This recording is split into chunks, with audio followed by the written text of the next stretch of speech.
घर आया। স্বামী, আমার মেয়ে সন্তান হয়েছে বলে তুমি আবার বিয়ে করে আসলে? মনে আছে মেথি, আমাকে বিয়ে করার সময় তুমি চুক্তি করেছিলে তোমার যদি মেয়ে সন্তান হয় তুমি এই বাড়ি ছেড়ে চলে যাবে। চলে এসো দুগ্ধ। কয়েক মাস পর। বেশি হেসো না দুগ্ধ, তোমারও যদি মেয়ে সন্তান হয় কিন্তু মেথির মতো একই অবস্থা হবে তোমার।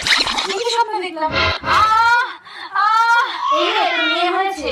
আল্লাহ, তোমাকে অনেক টাকা দেবো। তুমি তো পাড়ায় পাড়ায় ছেলে ধরতে যাও।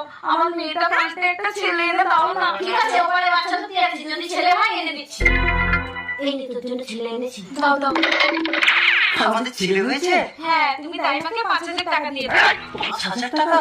ঠিক আছে, ছেলের আনন্দে আমি দিয়ে দিচ্ছি। খুশি তো? যাও, তোমার ছেলের নাম রাখবো আদর্শ। ছেলেকে আদর করতে করতে আবার আমাকে ভুলে যেও না। এই তুমি একদম আমার ছেলের উপর হিংসা করবে না তো? একে আমি উচ্চ শিক্ষায় শিক্ষিত করে বড় অফিসার করবো 20 বছর পর। মা, তোমাকে আর ভিক্ষা করতে হবে না। এতদিন ভিক্ষা করে আমাকে লেখাপড়া শিখিয়েছে বলেই আজ আমি বড় ডাক্তার। আমি মানুষের সেবা করতে চাই।